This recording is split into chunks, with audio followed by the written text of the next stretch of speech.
No, no, no, no, no, no. I see Amira's face and his face. He was drunk. I was Your drunk. relationship with my family, your relationship with me. And the day I met her, Mr. Brown was present. But You did, in fact. You took advantage of me. Oh, y'all. A year-long affair. That is a Found lie. out she was a. Do this and we was together. No, you did not. Oh, come on. All right, so For this case, we've got 4 people in court. That's right, it's a pretty big one. First, we've got Mr. Hughes, who says he's stuck between his mother and his ex-girlfriend. His mother, Ms. McBirth, says her son isn't the father of his ex-girlfriend's baby. The ex-girlfriend, Ms. Jackson, says that her 2-year-old son, Elijah Jackson, belongs to Mr. Hughes. And oh, the 4th person in court today is Mr. Hughes' sister, for some reason. Anyway, let's start with Ms. McBirth. I can see that you are really hurting right now. I can see the tears. What are you feeling, Miss McKinney? Oh my goodness, she's just gorgeous. What are you feeling? I just hope that he's the father of Amira Brown. Hope that he is. Yes. So are you saying that you really don't know, but you truly hope? Yes. Okay, that's why we're here. Mr. Brown, you do not believe you're Amira's biological father. No, I do not. That's a very strong opening statement. She tenders the photo of the child in question and says the child looks absolutely nothing like Mr. Hughes. Well, that's possible. But we all know that doesn't mean the child belongs to another man, right? People don't always look exactly like their parents. But Ms. McBirth's argument is a bit more nuanced, if you could even call it that. She did not look like me. And I waited, I gave it time to see how she would look. And more every day that I look and take pictures with Amira, she has his face, and it bothers me a lot. So you feel Amira looks like the man you saw on the sex tape with your wife? Yes, I do. More every day, I see Amira's face and his face, and it bothers me a lot. And not only that, she looks like more than one person than just him. Okay, Ms. McBirth, that's one strong argument, but as we all know, arguments like that don't always hold up in the face of DNA evidence. Ms. Jackson, on the other hand, says that Ms. McBirth has so much doubt because her child is very white. That's not an issue, she says, because she's also white, so her son's skin color is not a smoking gun. But seriously, guys, Elijah does look really white. And like what I seen, and I disclosed it. Miss McKinney, how do you end up with another man doing a sex tape? I mean,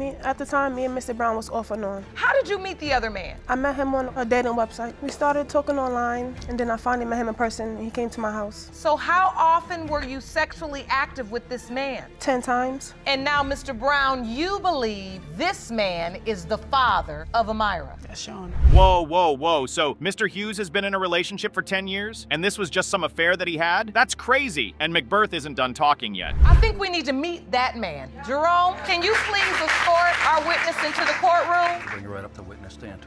Thank you for joining us, sir. Likewise. State your name for the court. Jonathan Fowler. Mr. Fowler, we are here talking about the paternity of beautiful baby Amira. This court has learned that Mr. Brown found a sex tape of his wife and you in her phone. Is that true? Yes. We'll let the DNA test determine if that's going to happen or not. After all, stranger things have happened right here in front of Judge Lake. Anyway, Ms. McBirth continues to say that Elijah couldn't be her son's child because of how white he is. That seems to be her only real reason for thinking the boy isn't her grandson. And to be honest, it's a really weak reason, all things considered. Her relationship status when you first met her? Well, when I first met Miss McKinley, we was talking on the dating site, and the day I met her, Mr. Brown was present, but they wasn't together. But I seen them face to face. Oh, the day you met her in person? Yes. He was there? Yes. So how did the sexual relationship start with Miss McKinney? Me and Miss McKinley been having sex. It's Miss McKinney. Oh, Miss McKinley. Interestingly, Mr. Hughes' sister, Ms. Terrell, has a very different reason for thinking Elijah isn't her nephew.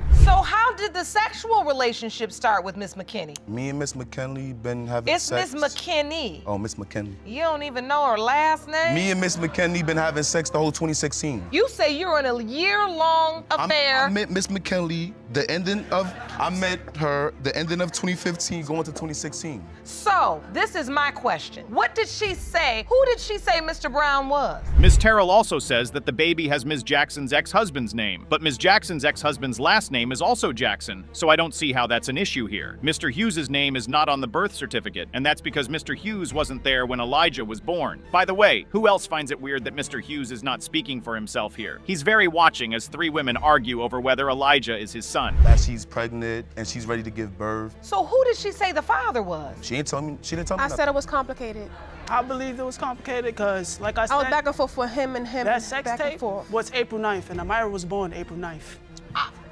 Did that math add up? No. Were you intimate with your wife, Miss McKinney? When were you intimate with her? From the year of 2017, I'll say we got back together in April. So yeah, around that time, April and May. Ms. McBirth is really passionate about Elijah not being her grandson. It's almost infectious, and it's honestly impressive just how much bile and anger she has for Ms. Jackson. Before they got back together. San, Amira was born in April of 2018. Yes, Your Honor. Yes, she was. So at some point, you said you were being intimate with both men, Ms. McKinney, right? You were going back and forth. February, the first time I met him. The only reason why she was born early is because of complications, which her due date was supposed to be April 23rd, 2018. Okay, so Mr. Brown, can you take me to the point you found out Ms. McKinney was pregnant? You've got to say, if it turns out Elijah is actually Ms. McBirth's grandson, she would probably pass out from a heart attack. And Ms. McBirth, if women are dropping off kids at your house left and right because of your son, then you've got to blame your son and not innocent mothers who want the father of their kids to stand up. You found out, did you say, oh, I'm so excited, or did you say, is this my child? First, I was like, oh yeah, I'm excited. And then when we went to the hospital back in September, they would say she was 11 weeks pregnant. And then when they told her the due date. It was 12 weeks. Yeah, 12 weeks. 12 weeks pregnant, actually. And then they told her the due date, whatever. When we went back again, they was like, April 23rd. And I'm like, April 23rd? Okay, cool. And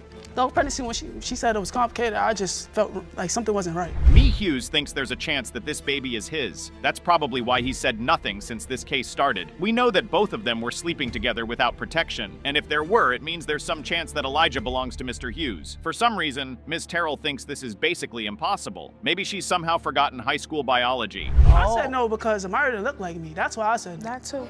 Why did you refuse? Because since we're married and I get public assistance, they're gonna try to hit him with child support. But you all were legally married. So why would he have to be on the hook for child support if you're legally married? I didn't want him to sign a birth certificate. It is complicated. You said you immediately had doubts. Yeah, when I looked at Amira, I said, hey, when I was born, I was pale. But wait, look at her lip. Why does her lip look so fat? Ms. McBirth isn't just an angry mother-in-law, she's also a bridge-on-the-nose expert. That's right, she's brought close-up pictures of the bridges of the noses of her family members and says Elijah's own just doesn't match. Great work, Ms. McBirth. Sadly, that's not a DNA test. Meanwhile, Ms. Terrell has yet another reason she doesn't believe Elijah is her nephew. I can see how much it's been weighing on you and how that's what happens. Your mind, every little thing this poor little innocent baby's doing, you're analyzing. No, that's my child.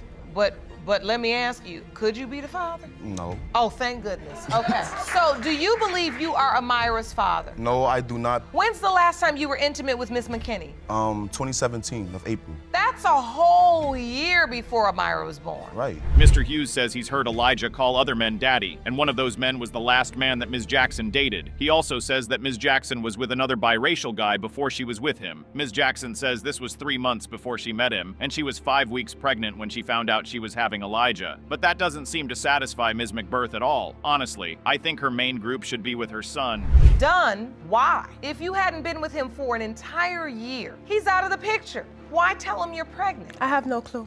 You just decided I'm gonna call and tell Mr. Fowler I'm pregnant? Yes. There's something you're not saying. So, Mr. Brown, now that you hear the testimony that Mr. Fowler says that it was a year earlier, an entire year, when they broke it off and the relationship was done. Ah, so there's the real issue. Ms. McBirth just doesn't want any more grandkids that she has to take care of, and Elijah seems like just one more headache. That's an awful way to phrase it, really, but at least now we can all understand why she's so angry at Ms. Jackson. Let's check out the results now, and hopefully Ms. McBirth doesn't blow a gasket from hearing the actual DNA test results. Someone call the medic, please. Just take a seat, honey, and breathe. It's crazy.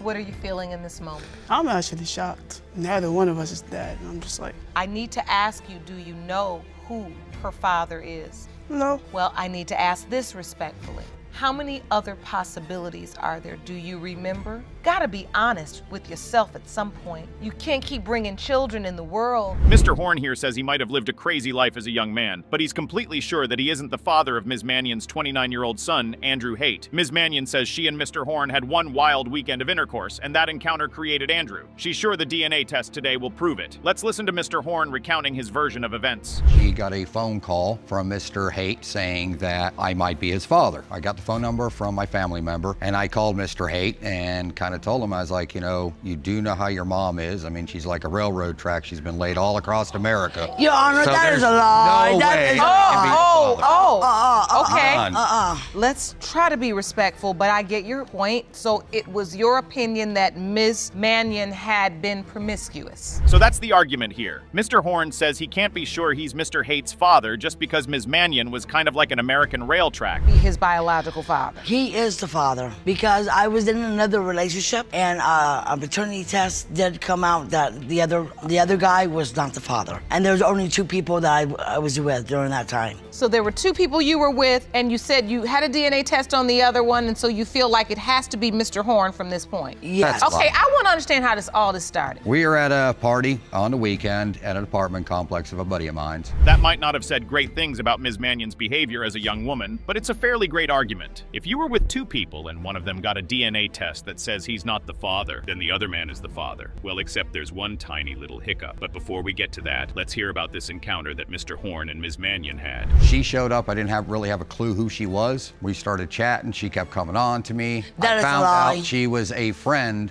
of mine's, girlfriend or dating. They were dating or whatever. He was in California. So she kept coming on to me. The more we drank, I drank quite a bit. Passed out. I woke up to the best alarm clock ever. Oh, And it was kinda on for- no.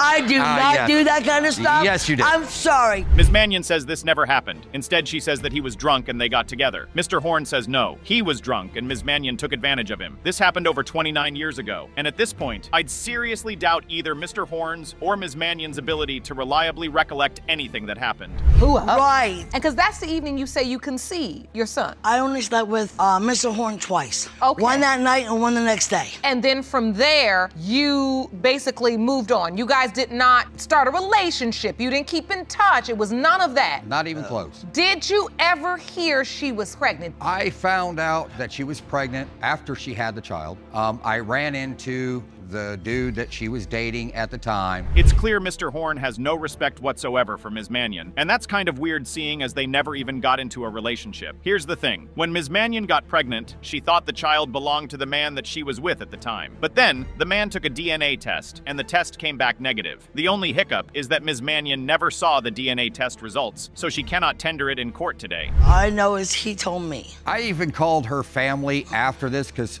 the said dude that she thought was the father gave me the phone number because I was like, you know, if I got a kid, I want to be part of the kid's life. When I called, the grandmother answered the phone and I said who I was, and the grandmother's like, are you sure that you're the father? So you knew at that point there was a question as to the paternity. Yes, ma'am. I'll admit, I used to drink a lot and used to drug a lot. So Mr. Horn was willing to take care of a kid if he was his. The only problem was that he never knew that the kid was his because Ms. Mannion never got back to him after he called her mother. That's because Ms. Mannion's mother didn't keep the number that Mr. Horn left as a calling card, and it eventually got misplaced. And that's why we are here 29 years later. It's time to hear about this case from Mr. Haight himself. Who did your mother lead you to believe was your biological father from the beginning? Well, I was with my grandparents for the first 5 years of my life. Okay. I considered them my mom and dad, and I kept calling her Christina. Okay. I ended up going to live with her at the age of 5. Okay. And she was married at the time. Okay. And so I assumed that he could have been the father at that time. Okay. So Mr. Haight only knew that Mr. Horn could be his father when he was 12 years old. And after that, he only got in contact with Mr. Horn when he was 24 years old.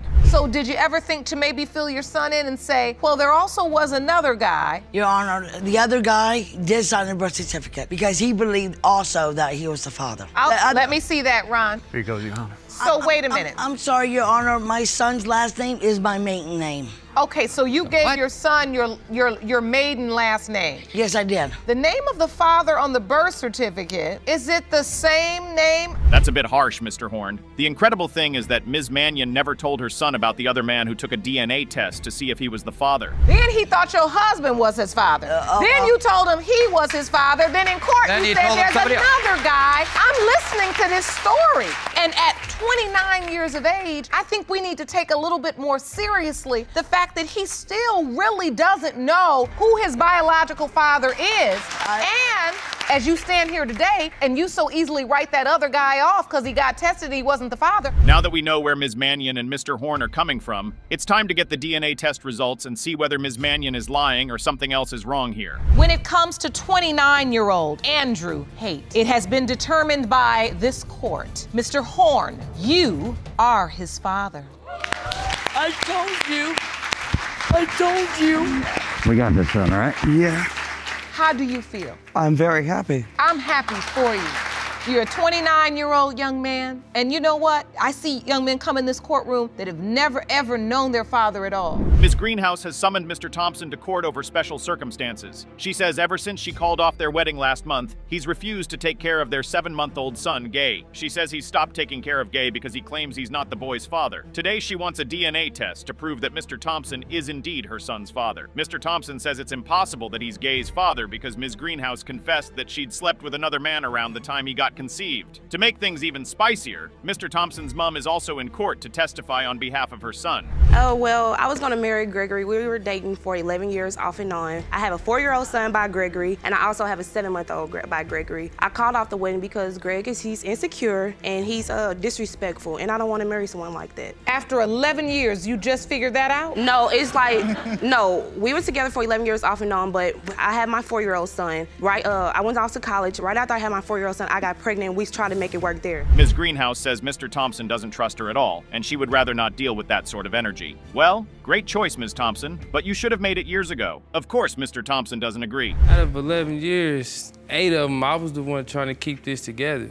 when this always fell apart because How? You're always accusing me of sleeping with somebody. Her family and all the rest. You're not in a relationship with my family. You're in a relationship with me. That's what I was trying to figure out. But why do they always come up? So how do your mama, this one, and the other sister, how everybody think they got more authority over me and mom? That's what we call a Freudian slip, Mr. Thompson. What do you mean at the time you made Gay? Aren't you in court to prove that Gay isn't yours? Anyway, Mr. Thompson corrects himself and continues with his explanation. At the time we conceived him, or supposedly conceived him, she was still having sex with multiple partners. That's a lie. You asked me who did I have sex. It was never multiple partners, so don't ever come at me like that. You asked me who did I have sex. What I do? 2 weeks What prior, I do? Then we had sex. I had sex with somebody else. What I do? I went through your phone. I went through your Facebook. 2 weeks prior. It ain't no 2 weeks. She testified 2 weeks before. Mr. Thompson goes on to explain that at some point Ms. Greenhouse admitted that she'd been sleeping around. But Ms. Greenhouse says that's a complete and total lie. The phones, the messages, everything I presented to you. Pictures? Everything I showed you. We were a family. Everything, we wasn't a family. Everything I showed her, she told me and admitted to it on her own. Together. Okay. I cut off everybody to be in a relationship with you, so how's it a problem? Ma'am, that's a lie. Ma'am, the question was asked to him. Mr. Thompson, you said you were the one trying to hold this family together. And Mr. Thompson isn't done yet. He says that Ms. Greenhouse never really loved him, and that she used to tell him that she only stuck with him because they had a kid together already. Ms. Greenhouse says that's a lie as well. And that's a lie. That's a lie. Man, look at here. Like I said, we was only together because of SJ. This is what you told me multiple times. You don't really want to be with me, Greg. You only with me because of SJ. I told you that. And to a major extent, yes, because of my son, the all-American way, your mom and your original mom and daddy and raising your kids together. If it don't work, it don't work. But I tried my longest and my hardest. Why do you go back to him? Well, it doesn't look like any of that is happening now. Ms. Greenhouse says she had a problem with her family because of Mr. Thompson and didn't speak to them for months at a time. Mr. Thompson then says Ms. Greenhouse gives her family way too much of their money, but Ms. Greenhouse says he gives his mother money too. But Mr. Thompson's mother isn't taking that at all. Yes, Ms. Thompson. Greg doesn't give me money. If anything, when they fall on hard times, I help y'all with rent. You have never called Greg and asked me for $20 into another day to hold you over. Nope. Never. You know what? You know what, Christy? Okay. If I have, I've given him millions. I should have. Okay, and what's the problem with me giving my family? I should have. What's the problem with me giving my family? I'm not addressing your family. What I am telling you, and what I'm telling you while you frown is when I do it, we're not hurting. It's time to get to the crux of Mr. Thompson's doubts. He says this doubt that he has comes from Ms. Thompson sleeping with another man 2 weeks before they'd supposedly conceived Gay. Around that time, like I said, she was talking to multiple multiple guys, and she's admitted. And then, like I said, from jump, not Before to go we had back, sex, she like said, I told you, I she had said sex a week. with somebody else. Everything 2 hit weeks. the fan. 2 weeks. It was a wrap. No, 2 weeks. What do you mean? When you say when everything hit the fan, it was a wrap? When What do you mean? we start breaking up or problems start building and piling up, it wasn't much that we could do, cause For Mr. Thompson, it's really simple. He says at that point in their relationship, Ms. Greenhouse was sleeping with multiple men, but Ms. Greenhouse says it's all a lie to hide his anger about the wedding getting called off. If you had doubt, you should have brought that not 7 months later when my son is 7 months old. Don't bring doubt 7 months later. You signed his birth certificate. Matter of fact, Your Honor, when we was in the hospital, Greg asked me about his, can I approach that? Yes. Yes. Okay, can I go show you this? When I was giving birth to my son in the hospital, Greg came to me and said, what name do you want? Do you want G-E-E, G-I-E, or G-E-I? And I said G-E-I, and that's my son's name. My son is G. Rakeem Thompson. Ms. Greenhouse's point is that if he had these doubts, why didn't he bring them up when he gave Gay his name? The fact that he was with her throughout the entire pregnancy, signed the birth certificate, and never brought this up shows that Ms. Greenhouse is probably correct. She says she asked him if he wanted a DNA test before he signed the birth certificate, and he said no. Ms. Greenhouse even has a witness to testify to that fact. I'm only here because I was there during the time that Chrissy and Greg rekindled their relationship. You're saying you were there and you overheard something as it related to Mr. Thompson not wanting to have a DNA test? Yes, ma'am. What did you hear? When it came up to them going to the hospital to have G, Chrissy was talking to Greg or whatever. She was like, hey, make sure, right before they brought in the paperwork, the affidavit stuff. She was like, are you sure you want to do that? We can get a DNA test. Oh, that's settled then. Mr. Thompson is really just conducting this DNA test because he's no longer getting married to Ms. Greenhouse. Let's see the results and get to the bottom of this argument. Is Gay really Mr. Thompson's son? Greenhouse versus Thompson. When it comes to 7-month-old G. Thompson, it has been determined by this court, Mr. Thompson, you are the father. You are the father. I feel more relief. For what? And you knew this from jump. I did. You knew this from jump. You knew I had doubts from jump. Everyone's entitled to their beliefs or doubt, but my whole thing is like, don't doubt my son when I break up with you because you're disrespectful.